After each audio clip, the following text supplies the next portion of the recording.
حضرت مولانا مفتی عبدالرشید صاحب دامت برکاتہم جو ہے جلوہ فروز ہیں، کافی دیر سے مجھے حکم فرما رہے تھے کہ میں کچھ عرض کرنا چاہتا ہوں، یعنی جانا چاہ رہے تھے لیکن جانے تو نہیں دوں گا، لیکن بہرحال تو حضرت جو ہے وہ اسلام آباد کے مجلس تحفظ نبوت کے اس وقت الحمدللہ امیر بھی ہیں، اور ایک بڑے باپ کے الحمدللہ ایک عظیم بیٹے ہیں مولانا شیخ الحدیث مولانا عبدالرؤف صاحب۔ اسلام آباد میں جب شیخ الحدیث بولا جائے تو مطلق بولا جائے تو حضرت ہی مراد ہوتے ہیں، مولانا عبدالرؤف صاحب رحمہ اللہ تعالیٰ رحمۃ واسعہ، اور باقاعدہ پی ایچ ڈی ڈاکٹر بھی ہیں، جامعہ اسلامیہ صدر اس کے جو دارالفتہ ہے اس کے رئیس دارالفتہ بھی ہے، اللہ تعالیٰ نے بڑی خوبیوں سے نوازا ہوا ہے، اور ہماری مجلس کے الحمدللہ مجلس فقی کے جو رکن ارکین ہیں، ان کی ہی ہماری مجلس ہوتی ہے جامعہ حنفیہ، جامعہ مسجد حنفیہ میں۔ تو حضرت سے گزارش ہے کہ عدالتی خلا کے حوالے سے جو مشکلات ہیں اس کے اسباب کا ہے، حل کا ہے، کچھ انہوں نے بھی کوشش کی تھی۔ مفتی نجیب خان صاحب نے جو صبح جب وائس میسج کیا تو اس کے اندر انہوں نے اس تشویش کا بھی اظہار کیا کہ جب طلاق دینے والا ایک طلاق دینا چاہتا ہوتا ہے، لیکن جب وہ کچہری جاتا ہے تو کہتا ہے نہیں ایک سے کام نہیں چلے گا، تین کٹی دینی ہے۔ تو اس پر بھی حضرت نے کچھ عملی طور پہ بھی کچھ کام کیا تھا، مجھے یاد آ رہا ہے۔ تو اس حوالے سے حضرت جو ہے وہ اپنی جو ہے وہ گزارشات ہمارے سامنے رکھے، اور اگر کوئی بچوں سے غلطی بھی ہو گئی ہے تو ان کی بھی جو ہے آپ رہنمائی فرمائے، تصحیح فرمائے۔ حضرت تشریف رکھتے ہیں۔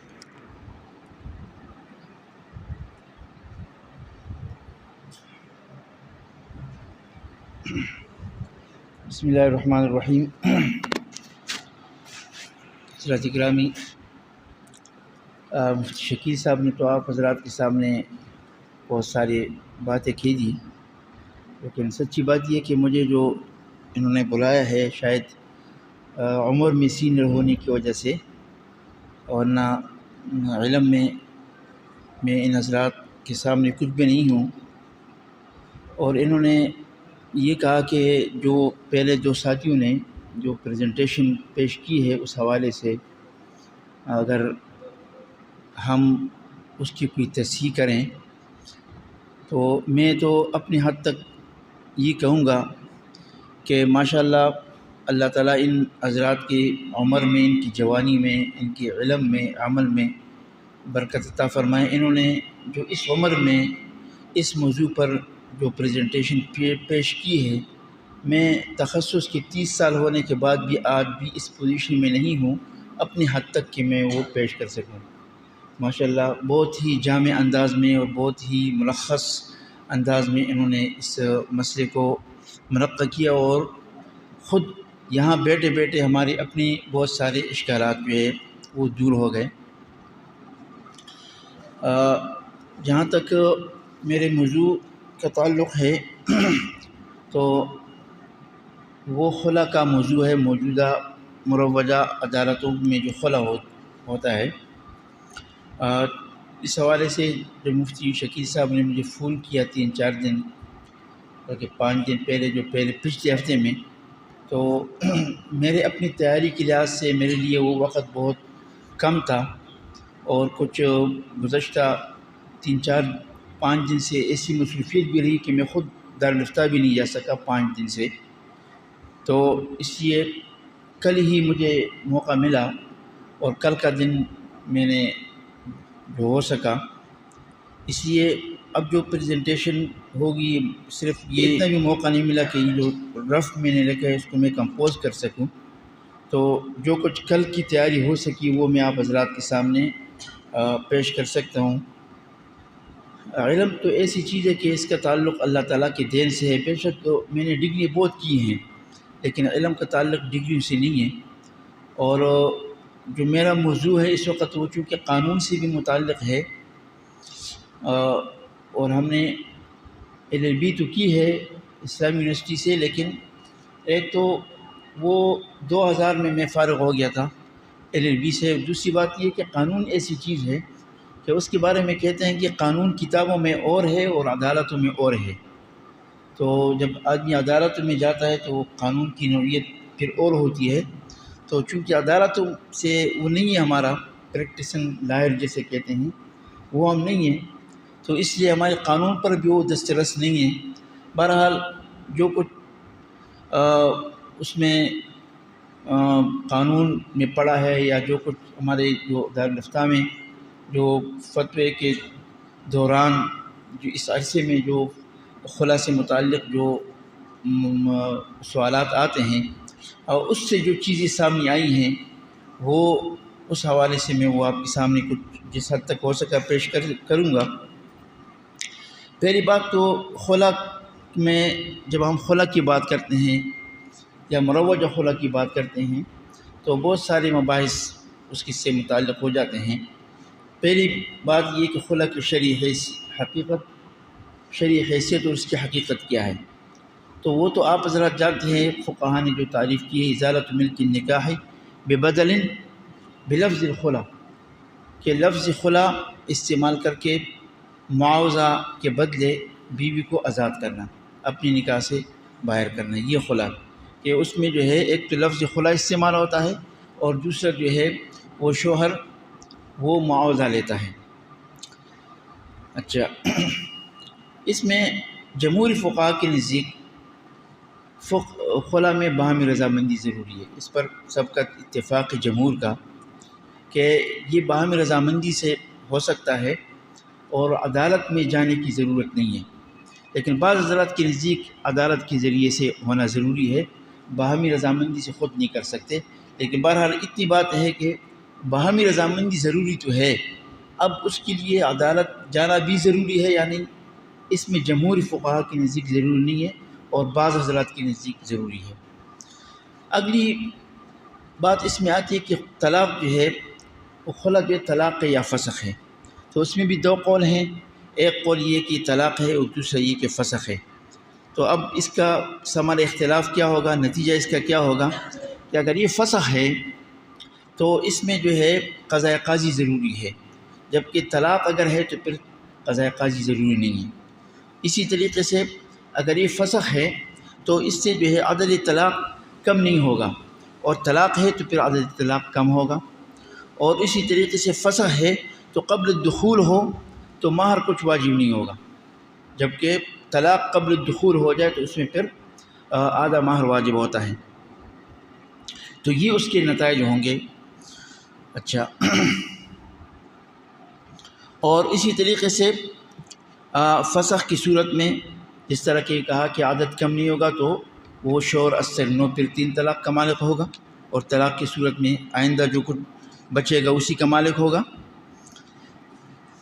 اسی طریقے سے جس طرح اس بات پر اتفاق ہے کہ خلا جو ہے اس میں باہمی رضامندی ضروری ہے، اس بات پر بھی اتفاق ہے کہ خلا چاہے فسخ ہو یا طلاق ہو، یہ جو ہے اس سے عورت بائنہ ہو جاتی ہے۔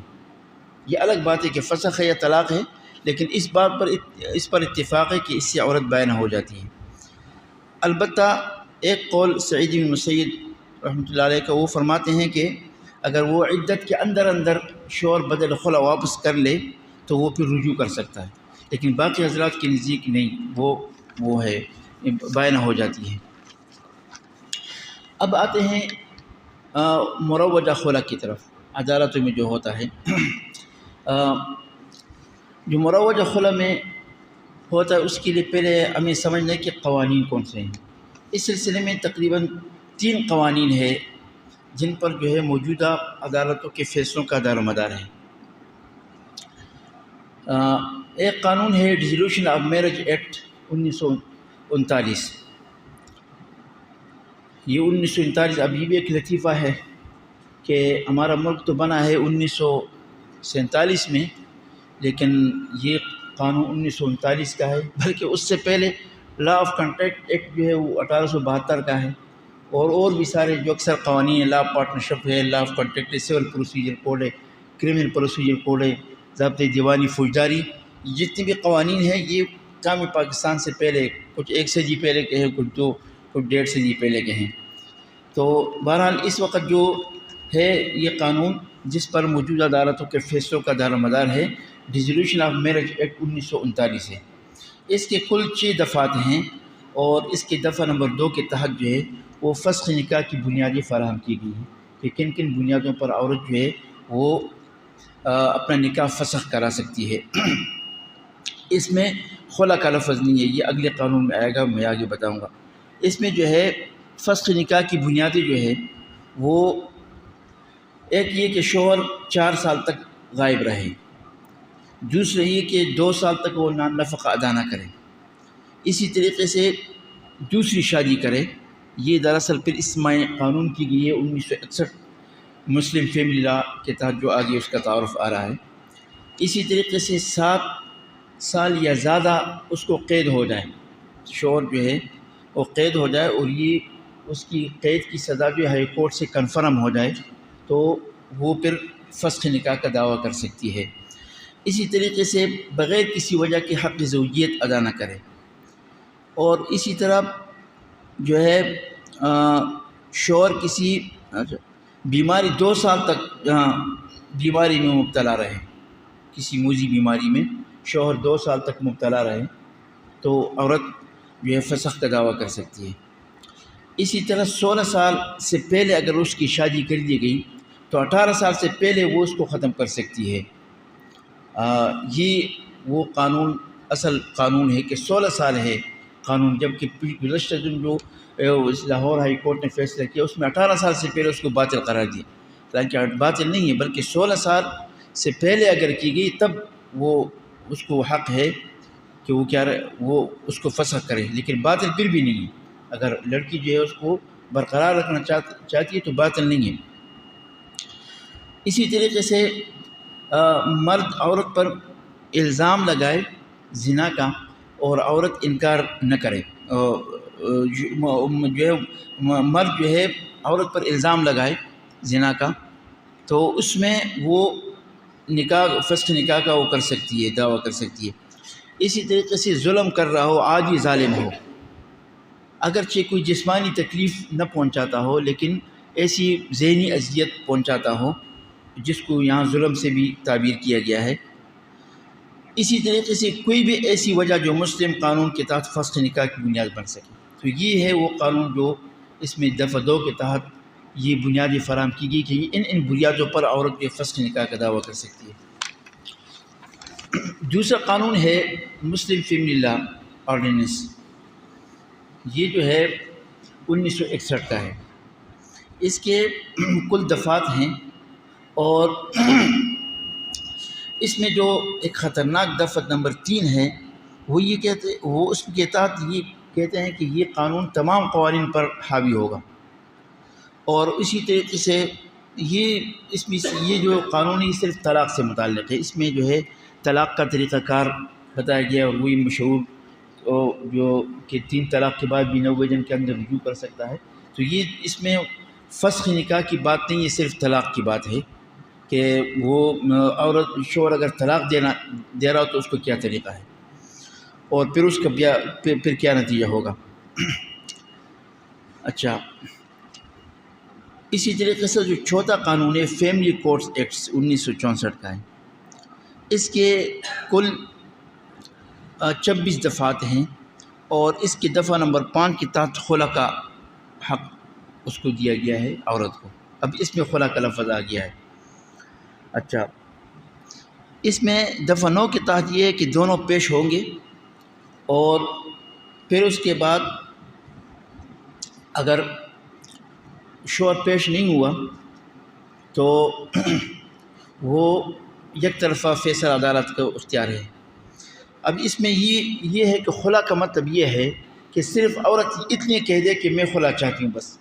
پچھلی جو 1900 ڈیزولوشن آف میرج ایکٹ 1939 تھا اس میں تو کچھ بنیادیں فراہم کی گئی تھیں. اب اس میں وہ صرف اتنا کہہ دے. اس میں جو ہے دفعہ 5 کے تحت جو ترمیم کی گئی ہے اس میں یہی ہے کہ وہ عورت صرف اتنا کہہ دے کہ مجھے جو ہے مجھے نہیں رہنا، میں خلا لیتی ہوں. اس میں خلا کا لفظ، خلا کی بنیاد پر ڈیزولوشن آف میرج، اس میں پہلے قوانین میں خلا کا لفظ نہیں تھا. تو اس میں پھر اگر شوہر حاضر نہ ہو تو یک طرفہ وہ فیصلہ کر سکتی ہے. دفعہ 10 کے تحت جو ہے وہ مصالحت کا موقع دے گی. البتہ اس میں یہ ہے کہ عورت کے دعویٰ کے بعد عدالت ایک موقع دے گی مصالحت کا. اس میں جو اہم بات ہے وہ یہ کہ مصالحت ناکام ہونے کی صورت میں پھر عدالت باؤنڈ ہے، عدالت پر لازم ہے کہ وہ خلا کا فیصلہ دے. جو آج کل جو کچھ ہو رہا ہے اس بنیاد پر ہو رہا ہے جو ہے کہ اگر مصالحت ناکام، ایک تو یہ کہ صرف عورت اتنا کہہ دے کہ مجھے خلا چاہیے، دوسرے یہ کہ جب مصالحت کا موقع عدالت دے اور مصالحت ناکام ہو جائے تو پھر عدالت پابند ہے اس بات کا کہ وہ خلا کا فیصلہ کرے گی، عدالت کے پاس کوئی اور آپشن نہیں ہے۔ اور پھر اس میں یہ بھی ہے کہ یہ جو ہے اس کے خلاف اپیل بھی نہیں ہو سکتی، اور 6 مہینے کے اندر اندر عدالت جو ہے وہ اس پر لازمی عدالت کی یہ کیس نمٹائے گی عدالت۔ البتہ اس میں جو ترمیم یہ کی گئی ہے کہ ابھی جو کی گئی ہے وہ یہ کہ پہلے یہ تھا کہ کچھ 25% وہ مہر واپس کرتی تھی، اب یہ قرار دیا کہ پورے مہر واپس کرے گی، پورا مہر اور بھی جو کچھ دیا ہے وہ سب کچھ واپس کر کے پھر وہ خلا ہوگا۔ تو یہ جو ہے ان قوانین کا جو ہے وہ ایک مختصر پس منظر تھا۔ تو 3 قوانین ہو گئے، ایک ڈیزولوشن آف میرج ایکٹ 1939، ایک جو ہے مسلم فیملی لا 1961، اور ایک فیملی کورٹس ایکٹ 1964۔ تو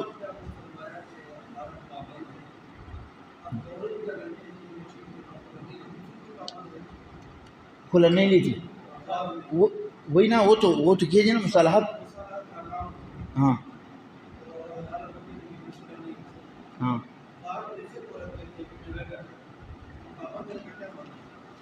پابند کا مطلب ہے کہ اگر عورت مطالبہ کرے، عورت اپنے مطالبہ پر برقرار رہے۔ مصالحت ناکامی کا مطلب یہی ہے کہ عورت جو ہے، ہاں یہ اس میں وہ وتھ فورتھ کا لفظ ہے کہ فوری، وتھ فورتھ کا لفظ ہے کہ عورت عدالت جو فوراً فیصلہ کر لے گی۔ جی ہاں یہ اس میں یہ بھی کچھ یہ کچھ سال پہلے ہی ترمیم کی گئی ہے۔ جی وہ ہے، لیکن بہرحال ابھی یہ حال یہ یا شاید وہ پنجاب کا ہو، وہ اس میں وہاں کے 25% یا آدھا مہر تھا پہلے اس طرح، لیکن ابھی جو ہے جو یہ ترمیم ابھی آئی ہے کچھ عرصے پہلے۔ اچھا، اب جو یہ تو وہ قوانین تھے جو موجودہ عدالتوں میں خلا کا لفظ استعمال ہوتا ہے۔ اس کا بھی پس منظر یہ میں نے حضرت کے اس سے مقالے سے لیا ہے کہ جو انہوں نے حلیہ ناجزہ کے ساتھ آخر میں حضرت کا مقالہ چھپا ہے، خلا کی وہ حقیقت، اسلام میں خلا کی حقیقت جو ہے، اس میں حضرت نے یہ فرمایا کہ غیر منقسم ہندوستان میں جو ہے وہ کی عدالتیں اس بات پر متفق تھی کہ خلا میں رضامندی ضروری ہے۔ اس وقت آج کل جو سب سے بڑی خرابی ہے، جس طرح میں نے کہا، وہ یہ کہ شوہر کی رضامندی کے بغیر وہ کیا جاتا ہے، بنیاد ہو یا نہ ہو۔ اگر بنیاد ہے پھر تو الگ بات ہے، لیکن کہ بنیاد نہیں ہے تب بھی جو ہے وہ شوہر کی رضامندی کے بغیر، اگر بنیاد نہیں ہے تو پھر خلا کے لیے اس کی رضامندی ضروری ہے شوہر کی۔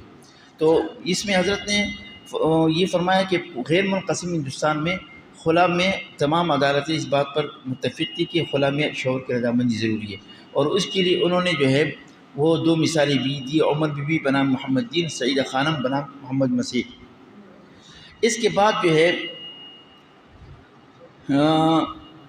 کہ عمر بی بی بنام محمد دین میں جسٹس عبد الرحمن، جسٹس ہارنس نے متفق طور پر قرار دیا کہ عورت شوہر کی مرضی کے بغیر خلا نہیں کرا سکتی۔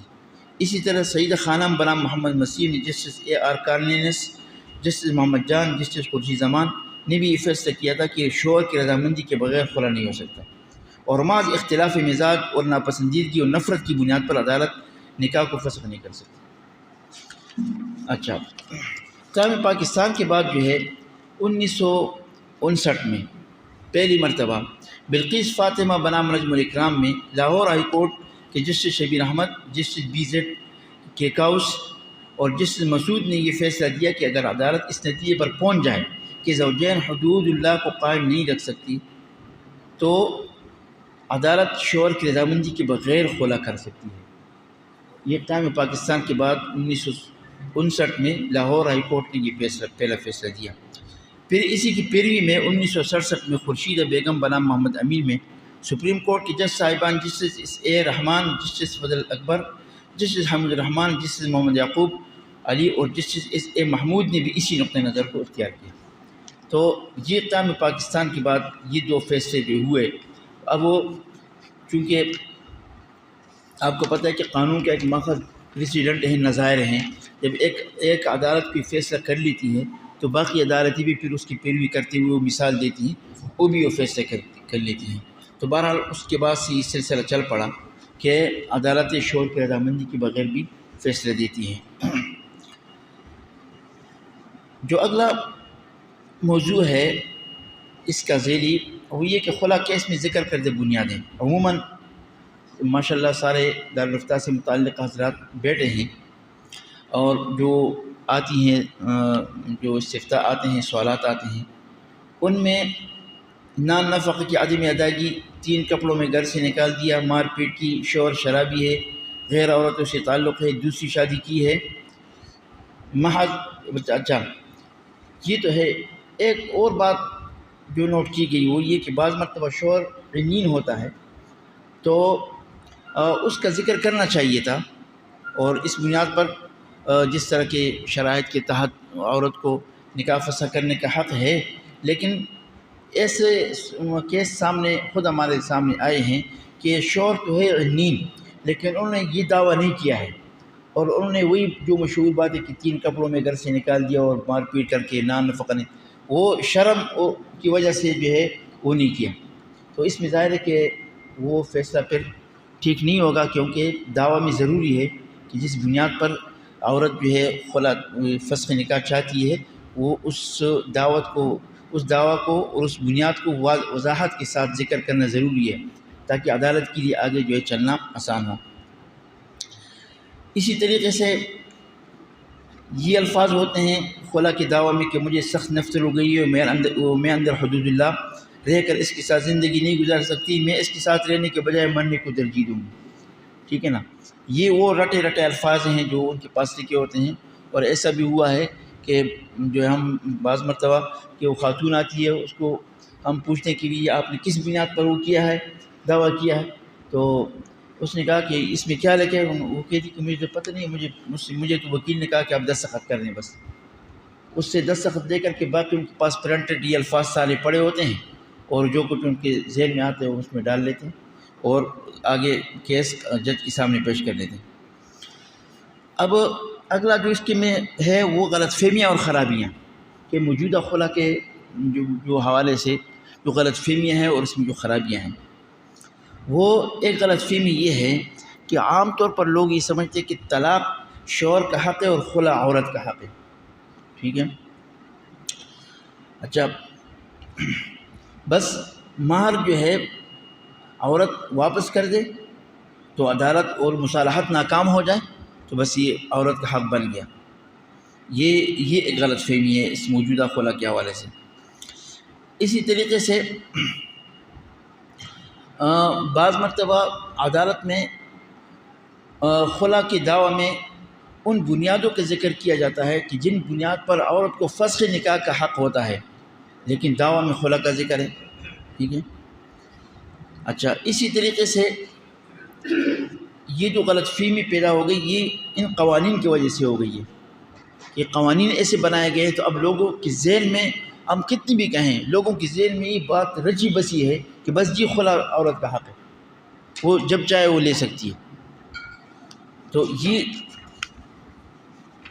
اور اسی طریقے سے غلط فہمی اور خرابی کے ذیل میں یہ بات ہے کہ طلاق اور خلا میں فرق نہیں کیا جاتا، طلاق اور فسخ میں فرق نہیں کیا جاتا، اور صرف عورت کے بیان پر فیصلہ کیا جاتا ہے. اب اس میں عورت کے بیان پر جب فیصلہ کیا جاتا ہے تو اس میں 2 خرابیاں ہیں.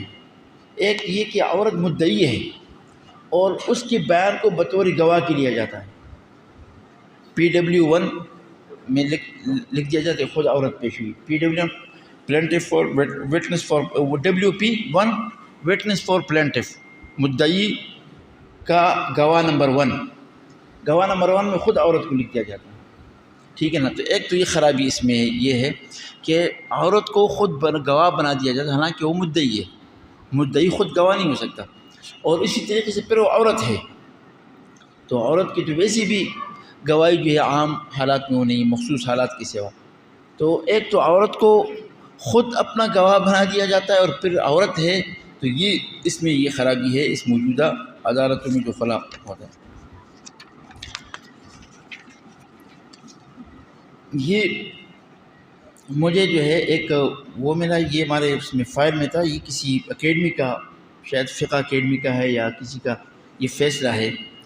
اس میں مروجہ عدالتی خلا کے حوالے سے جو فیصلہ ہے وہ یہ کہ مروجہ عدالتی خلا جس میں شوہر کی رضامندی کے بغیر عدالت یک طرفہ ڈگری جاری کرتی ہے حسب ذیل وجوہات کی بنیاد پر درست نہیں۔ الف، ازلوی شریعت خلا میں خاوند کی رضامندی ضروری ہے اور اس کی رضامندی کے بغیر خلا کا انعقاد نہیں ہوتا، چنانچہ کسی بھی عدالت کی طرف سے خاوند کی رضامندی کے بغیر خلا کے نام پر تنسیخ نکاح کی ڈگری یا اجراء احکام اسلام کی صریح خلاف ورزی ہے، اور ایسے فیصلے کی کوئی شرعی حیثیت نہیں ہے، نہیں ایسے کسی فیصلے کے نتیجے میں طلاق تفریق واقع ہوتی ہے۔ نمبر با، قانون میں کہیں بھی خلا کی تعریف اور تحقیقات مذکور نہیں۔ عموماً تنسیخ نکاح کے کیسز میں عدالت خلا کے نام پر تفریق تنسیخ نکاح کا فیصلہ صادر کرتی ہے جو قرآن و سنت کے احکام کی خلاف ورزی ہے۔ اس طرح میں نے بھی کہا کہ ان موجودہ خلا کے کیسوں میں جو ہے طلاق اور فسخ میں فرق نہیں کیا جاتا، طلاق اور خلا میں فرق نہیں کیا جاتا۔ جیم، عدالتی خلا کے اکثر فیصلے قضاء الغائب کے زمرے میں آتے ہیں جو غلط ہیں۔ خلا اور فسخ نکاح میں فرق نہیں کیا جاتا۔ عموماً عدالت خلا کے کیسز میں عورت پر الزام لگاتی ہے جو تنسیخ نکاح کا کیس بنتا ہے، تاہم شوہر کا موقف سنے بغیر اور شرعی گواہ کے ذریعے عورت کی طرف سے الزامات ثابت کیے بغیر الزامات کو درست مان کر شوہر کے خلاف خلا کے نام پر فیصلہ دیا جاتا ہے، جو نہ صرف قانون کی خلاف ورزی ہے بلکہ عدل و انصاف کی معروف اور معترف بھی نظام کی بھی خلاف ہے۔ خلا کے نام پر کیے گئے غلط فیصلے کے خلاف کسی عدالت میں اپیل نہیں کی جا سکتی۔ عدالتوں کو چاہیے کہ خلا اور فسخ نکاح میں فرق مد نظر رکھیں، کیونکہ بہت سی وہ خواتین جو واقعتاً شوہروں کے ظلم کی شکار ہوتی ہیں اور اسلامی رجحان رکھتی ہیں، تنسیخ نکاح کے مقدمے میں خلا کے نام پر یک طرفہ ڈگری ملنے پر بجا طور پر تذبذب کا شکار ہو جاتی ہیں کہ ان کا نکاح ختم ہوا یا کہ نہیں۔ تو یہ وہ چند معروضات تھی جو کل کے دن میں نے جمع کی، اور باقی یہ جو قوانین میں نے بتائے ہیں یہ ایسے ہیں کہ ان میں سے ہر ایک قانون کے ایک دفعہ کا الگ الگ جائزہ لیا جانا ضروری ہے۔ اس میں اور بھی بہت ساری باتیں شرعی نقطہ نظر سے غور کرنے کی ہیں، لیکن میرے پاس چونکہ کل کئی دن تھا تو زیادہ وقت نہیں ملا، تو عجلت میں جو کچھ ہو سکا یہ آپ حضرات کے سامنے پیش کر دیا۔ باقی صبح جو ہے مفتی شکیل صاحب نے جو مفتی وہ نجیب صاحب کا بھیجا تھا آپ نے، نجیب خان صاحب کا، اس حوالے سے انہوں نے دو اس میں تجویزیں دی ہیں کہ جو 3 طلاقیں ان کو اگر ایک قرار دیا جائے، ایک تو اس بنیاد پر کہ مسئلہ مجتہد فی ہے، اور دوسرے اس بنیاد پر کہ قضاء کے حاکم اگر وہ کر لیں، تو اس سلسلے میں تو وہ شامی کی عبارت بہت سخت ہے اور بہت صریح ہے، اور ان 2 باتوں کا جواب اس میں ہے۔ جہاں تک اجتہادی مسئلے کا، تو چونکہ اس پر اجماع ہو چکا ہے، اجتہادی مسئلہ تو وہ ہوتا ہے کہ جس میں اجماع نہ ہو، اب جب اور وہ نص اجماع جو باقاعدہ نص ہے تو اس پر اجماع ہو چکا ہے، اور جہاں تک حاکم کا ہے تو اس میں صریح لکھا ہے شامی میں۔ اب وہ صفوں کی میں پکچر بھی لیے میں نے، لیکن ابھی وقت نہیں ہے، اس میں بالکل صحیح نہیں، وَلَوْ قَضَىٰ بِحَاكِمٌ اللہ، وہ اس طرح ہے کہ حاکم اگر فیصلہ بھی کر لے تو وہ اس کا اعتبار نہیں ہے۔ تو البتہ یہ بات ہے اجماع کے حوالے سے کہ وہ جو حضرت شیخ حسین صاحب نے جو اصول افتاء میں بیان کیا ہے کہ اجماع لاحق اختلاف سابق کو رفع کرتا ہے یا نہیں، تو امام صاحب کے نزدیک جو ہے اور رفع نہیں کرتا، اختلاف سابق اب بھی اختلاف ہی رہتا ہے۔ البتہ امام محمد رحمۃ اللہ علیہ کے نزدیک جو ہے اختلاف سابق کو وہ رفع کرتا ہے اجماع لاحق۔ تو اس لحاظ سے تو صرف ایک پہلو پر غور ہو سکتا ہے اجماع کے حوالے سے، لیکن باقی اجتہاد کے جو حکم حاکم کے حوالے سے تو علامہ شامی نے صاف کہہ دیا ہے کہ کسی حاکم کا فیصلہ بھی اس حوالے سے قابل قبول نہیں ہوگا۔ وما علینا الا البلاغ۔